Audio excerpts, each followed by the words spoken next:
sangwa ikaze nshuti namwe bakunzi bimbonesha kuri yanyu BTV Burundi ndabaha ikaze kandi mu makuru y'uno musi mugira mushikirizwe na jewe Arlette Mugisha akabagizwe n'ingingo nkuru zikurikira.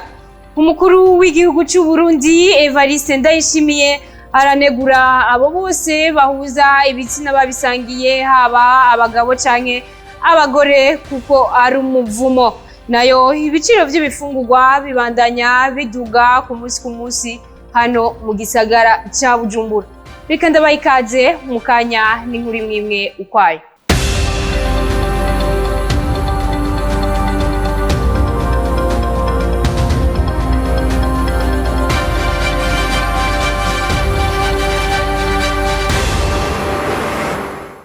Ndasubiye kubaha ikaze kandi kuri mwebwe mwese muriko muradukurikirana nkuko nari mpejeje kubibamenyesha.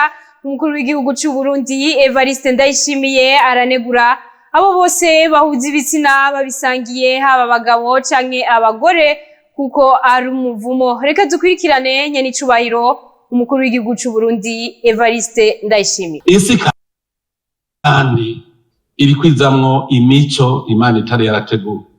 Cyari gihe murabona ibintu cyavugana none nk'ibi cera navyiteguriye.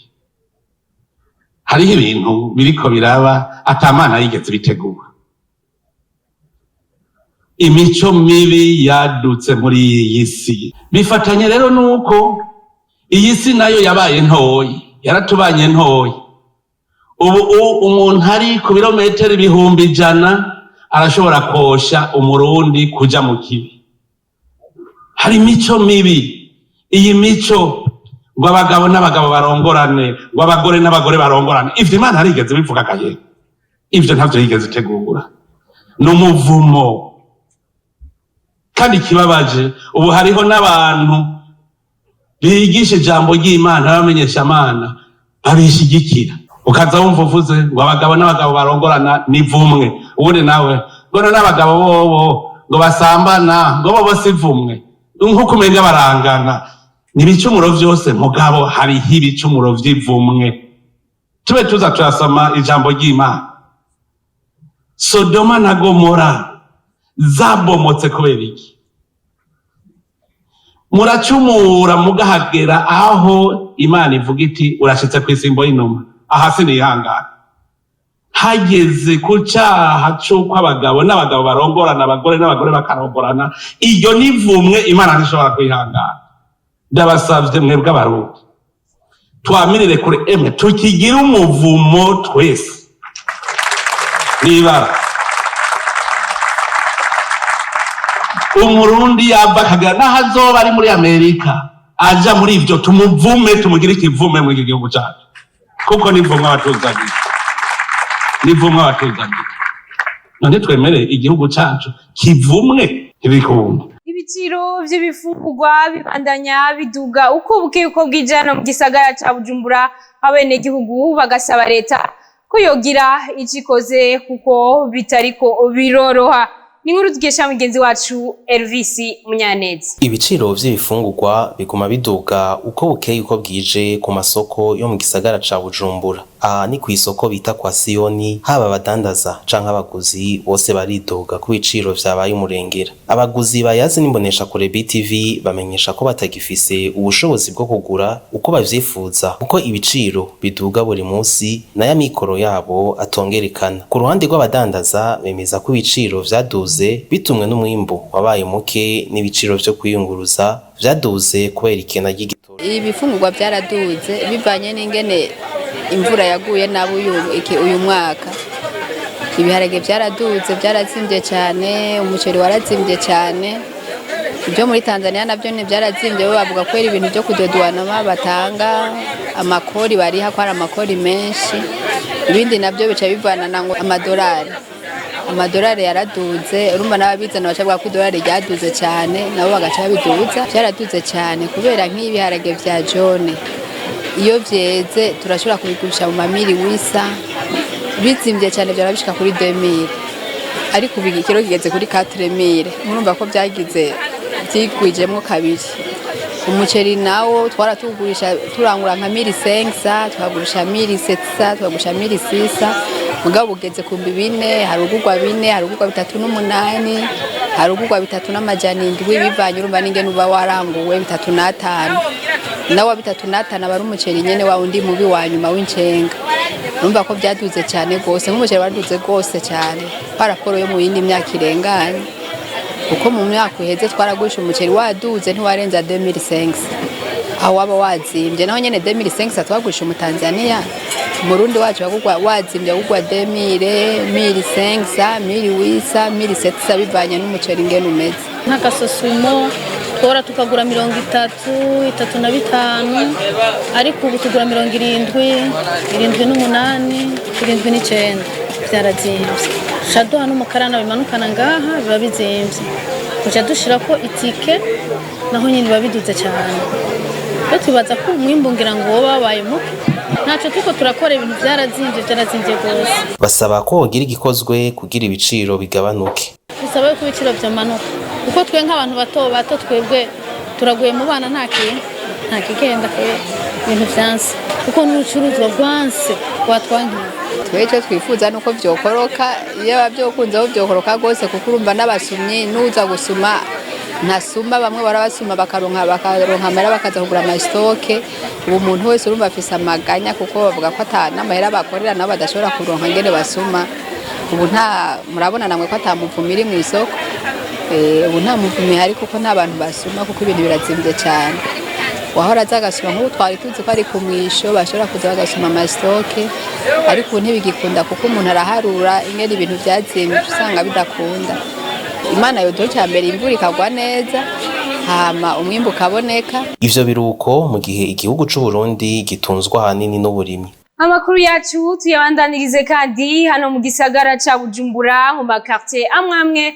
agize igisagara ca Bujumbura hamaze igihe hibonekeza icigagurika ry'umuyaga nkuba habene gihugu bagasaba abakozi bo mwishira hamwe Regideso kuza baraja ku kivi kugira barabe ibibazo abene gihugu ubahura navyo ni nkuru ya mugenzi wacu Gilles Verne na Kimana mu gisagara ca Bujumbura haribonekeza ikigagurika ry'umuyaga nkuba makarita atandukanye quartier asiatique nimwe mu zifise ico kibazo abanyagihugu bayaze nimbonesha kure yanyu BTV bemeza ko kesha amatara guma cikagurika amatara to mazimisi tuyabura aboneka nabi tugumba tuba turiko turakora tutariko turatera imbere kuko hano tusanze tudandaza ibintu by'ibinyobwa urumva ni quartier isa n'iri mu bushuhe urumva umuntu wese abakiriya turonka abakiriya bifuza ibintu bikanye urumva nk'ibintu by'ibinyobwa ntideza ngo tusubira kudandaza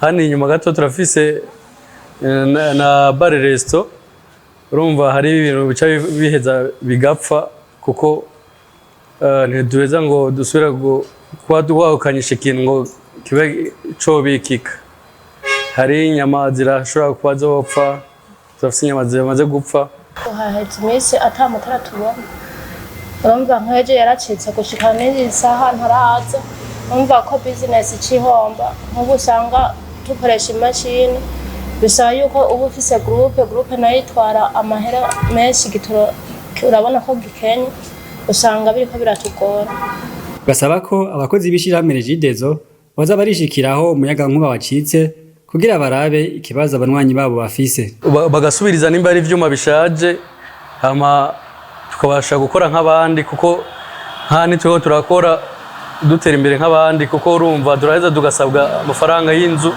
kandi dufise bosaba yuko Regideso zirashika kuri tere cyane ikakemura bino bibazo kuko n'abandi barakeneye kubaho gukora batera imbere icyo twosaba nuko ababijejwe ibi by'umuyaga nkuba ko boza baragendura bakaraba ko turiko turakora nuko tutariko turakora kugira ngo badutunganirize kugira turonke ico tubeshaho nico turiho inzu kuko izi nzu koreramo sizi iwacu nizo dukose biruko mu gihe hariho ingomero zubatswe mu ntumbero zo gutorera umuti ikibazo c'icikagurika ry'umuyaga nkuba Gilles Verne na Kimana reka nawe ndagushimire kuri iyo nkuru wadutohoreje ibimenyesha makuru bikora ibiganiro vy'abana ngo biraterera mu kwigisha no guha indero abana ivyo bivugwa na Khaisa Hinamahoro umumenyesha makuru akora ibiganiro vy'abana inkuru ya mugenzi wacu Khayimo Prospere niyo nkuru. Igenekerezo rya gatandatu ntwarante buri mwaka n'umunsi mpuzamakungu wahariwe iradiyo na televiziyo ku bana. Gutegura ikiganiro c'abana birasaba ubuhinga kugira ngo kinezere congere kiryohera abo bana. Kubwa Larissa Liliane Inamahoro umumenyesha makuru akora ikiganiro c'abana kuri radio na televiziyo Isanganiro ngo abana bakunda mu kubayagisha ko wigenza nkabo. Abana barakunda utuntu twinshi. Icambere abana bakunda yuko uri kurabaganiriza wigenza nkabo, ugaca bugufi nkabo, ntubereke yuko uri umuntu ari autoritaire cyangwa umuntu abasumba igihagararo. Abana bumve yuko uhinduka nk'umwana nkabo, ukamenya ubuhinga ukoresha mu kubaganiriza. Ikindi bakunda abana no kwiyumva ko ariko aravugira ku radio, kumva ko ariko aravugira kuri televiziyo. Donc umwana araryoherwa kubona yuko ashoboye kugira icashikirije ku radio uko kiri kose, cimviro ciwe cyose uko kimeze. Cumvirijwe arumva yuko nawe ari umuntu nk'abandi abikwiye kandi afite ijambo akagira n'ikibanza mu binyamakuru. Biciye mu biganiro vy'abana n'ibindi, iradiyo na televiziyo ni ngirakamaro ku bana kuko birafasha kurera abo bana no mu ndero yabo.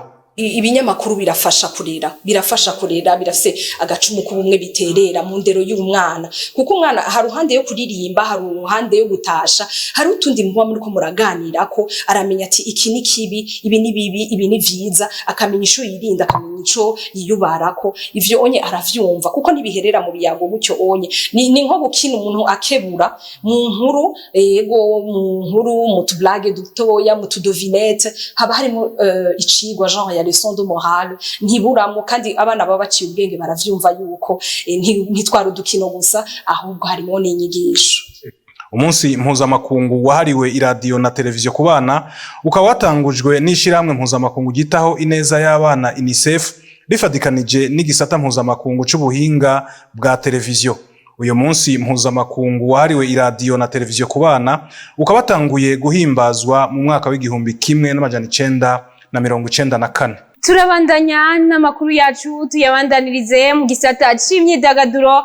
Abanyamareresi bagera kuri 10 bahora mu gihugu ca Burkina Faso mu isabukuru ryari ryabereyo batahutse ku runo wa mbere, bakaba bashitse bamenyesha ko bahungukiye vyinshi bigiye kuzobafasha mu guteza imbere igisata c'amareresi hano mu Burundi. Ni muri ya mugenzi wacu Ange Cherissa Zeimana. Muri gihiganwa Fespaco isabukuru itunganya amaresi rikomeye cyane ku rwego rwa Afrika ryabereye mu gihugu ca Burkina Faso, risanzwe ribuka imyaka 2 iheze. Icivugo akaba ari reresi hamwe no gutsimbataza amahoro mu bihugu vya Afrika. Kubwa Justine Bitagoye atunganya amaresi nawe yari mu baserukiye Burundi, avuga ko kuri warishimwe ridasanzwe ku mugambi PASAC biyumviriye kubafata mu mugongo kugira ngo igisata c'amaresi kibandanye gishika kure nkuko bahunguriye ubumenyi butari buke. Ni kugira ngo dushore gushikayo twabitumwe n'umugambi witwa PASAC ufashwe mu mugongo n'ishiramwe ry'ubumwe bwa Buraya. Twarahigiye byinshi uko nta sinema Burundi nta sinema bwari bwatwaye, twege muri aba 10 nta sinema ari mu higana twatwaye. Umva twagiye nk'abantu bagiye kuraba kungura ubumenyi, kunga imigenderanire n'abandi bantu bari muri ivyo bisata bitandukanye. Ico ni ikintu gikomeye. Hanyuma akabijya ku bwanje je nashoboye kuronka, narashoboye gukurikira ivyigwa bikomeye vyerekeye ingorane zihanze uwo mwuga wo gukora amasanamu. Mbega abanyafrika dutanga ico twokwita contenu imeze gute, vyogenda gute kugira umunyafrika dushobore kwivugira, raconter nos propres histoires nkuko no bivuga, kwivugira gutanga message ziwacu n'ingene twoshobora gukorana hagati y'abanyafrika kugira ngo dushobore kuza turaronka uburyo atari bwinshi mugabo bushobora gutuma dushaka gukora amasinema rwego rwa Afrika nayo igashobora guhangana n'ibindi bihugu bisanzwe bikomeye mu bintu byo gutegura amareresi. Nayo Evra Benjamin Ngendakumana akora mu gisata c'amareresi amenyesha ko muri iryo sabukuru bahuriye n'abahinga babikora mu gusubira gukomeza ico gisata no gushinga indi migenderanire mishasha ko batari bwakorane. Ari sabukuru y'amasanamu n'amajwi twari tugiye cyane kandi kuraba ukungene ibikorwa by'abandi bari baje muri iryo sabukuru kugira ngo dushobore kubigereranya n'ibikorwa by'iwacu, dushobore kumenya ati turi hehe tugeze hehe abandi bageze hehe ibyo nize ni byinshi cyambere na mbere nk'umuntu yize ishure y'amasanamu n'amareresi urumva hariho abandi benshi twiganye twahuriyeho hanyuma hariho n'abandi bashasha twashoboye kumenyana dushobora kwiyumvira kumwe dushobora kuzokorana mu migwi itandukanye kuko mu masanamu hariho imigwi myinshi kuva kwandika gushikaho dutegura gushika naho barondera uburyo gushika naho bakora iyo sanamu canke iryo film nkajewe kubwanye narashoboye kubonana n'abandi bahinga basanzwe bakora amasanamu kandi hariho n'imigambi tumaze gutangura kwandika hamwe hariyo twari twatanguye mu bikorwa vya mbere vya Pasaka mu bikorwa vya mbere byabereye mu Burundi vya Pasaka gusura kandi kubonana nabo hariya kandi kwari gusura kandi gukomataza ico gikorwa hama no gushobora rero gushinga iyindi migenderanire n'abandi bashasha tutari tuzinanye mugabo twizera yuko kuri ivyo bikorwa n'ibindi biri imbere bizoshobora gukorana Pasaka simbona ukuntu bashimye Pasaka urumva badukoreye ibintu bihambaye cyane gose ibintu twe twenyene twari dukwiye kugwanirira mugabo urumva Pasaka ariyo yonyene iza kubidukorera novuga ati ndashima cyane gose hama ikintu nifuza nuko natwebwe rero natwebwe dutangure gukora kugira tushobore kubona twe twenyene no gutorera inyishu ibibazo byacu twe twenyene dusanzwe twifitiye abakorera mu gisata c'amaresi bagera kuri 10 bakabagiye kurahura ubwo bumenyi biciye mu gafashanyo katanzwe n'umwe bwa Buraya mu mugambi Pasaka Burundi mu gushikira igisata c'amareresi. Amakuru yacu tuyasozerere mu gisata c'inkino, ayo makuru akaba yadutororokanije na Jire Boris Ingabire. Mu mpera zino ndwi hariko haraba ihiganwa rikuru mu cica c'umupira w'amaguru mu Burundi Primus League, aho inkino zari zitezwe cyane harimo urukino rwariko rurahuza umugwi wa Bumamuru FC ku kibuga urunani wakira umugwi wa Flambeau du Centre wo mu ntara ya Gitega. Urukino rwaje kurangira iyo migwi yose inganya igitsindo kimwe ku kindi. Ni Bumamuru FC yatanguye kwakira umugwi wa Flambeau du Centre mu kubatsinda igitsindo kimwe ku busa mu gice ca mbere. Igitsindo caje kwacinjizwa na Nahimana Shassire ku mupira wari uvuye muri corner, ariko mu mpera z'urukino mu gice ca kabiri Flambeau du Centre yaragomboye hasigaye amasegonda make kugira urukino rurangire.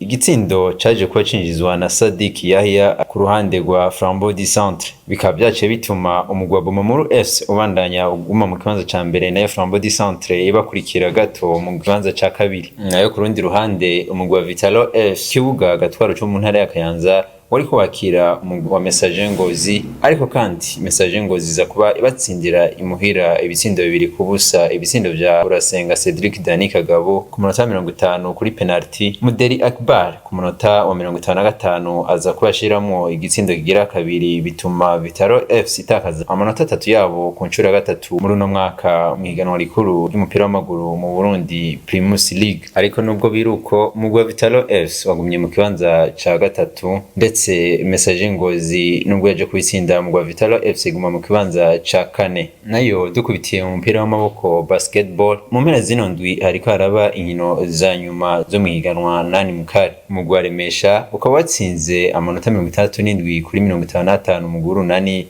bica bituma aribo batwara igikombe ca nani mukari mu no mwaka wa 2023. Ku ruhande rw'abigeme umugwi wa Young Sisters ku ncuro yabigira kabiri baje ko batwara nani mukari, ngo baje ko batsinda umugwi wa Legazelle mu rukino rwa nyuma amanota 73 kuri 64. Jire Boris Ingabire yerekana we ndagushimire kuri ayo makuru wadutohoreje, akaba ari nayo aciye asozera amakuru yacu y'uno musi. Ariko kuba dufatiye hagati reka mbanze ndabasubiremwo ingingo nkuru zari zigize ano makuru. Umukuru w'igihugu cy'u Burundi Evariste Ndayishimiye aranegura abo bantu bashaka guhuza ibisina kandi babisangiye haba ku bagabo canke abagore kuko ari umuvumo. Nayo ibiciro by'ibifungurwa bibandanya biduga ku munsi hano mu gisagara ca Bujumbura. Akaba ari naho rero duciye dusozerera amakuru yacu. Reka ndabashimire mwebwe mwese mudahengeshanya gukurikirana imbonesha kuri yanyu BTV Burundi. Shimire bagenzanje bakora ibishoboka byose kugira amakuru abashikire atankomanzi ku munsi. Shimire abo bose badukurikirana haba ku mbuga ngurukana bumenyi zacu kuri YouTube na Facebook. ndetse n'abatashoboye kuyakurikirana neza ndabatumirira kuca muja kuyakurikirana kuri izo mbuga zacu. Ndabifurize kandi kubandanya muroranirwa mu banyu no mu vyanyu.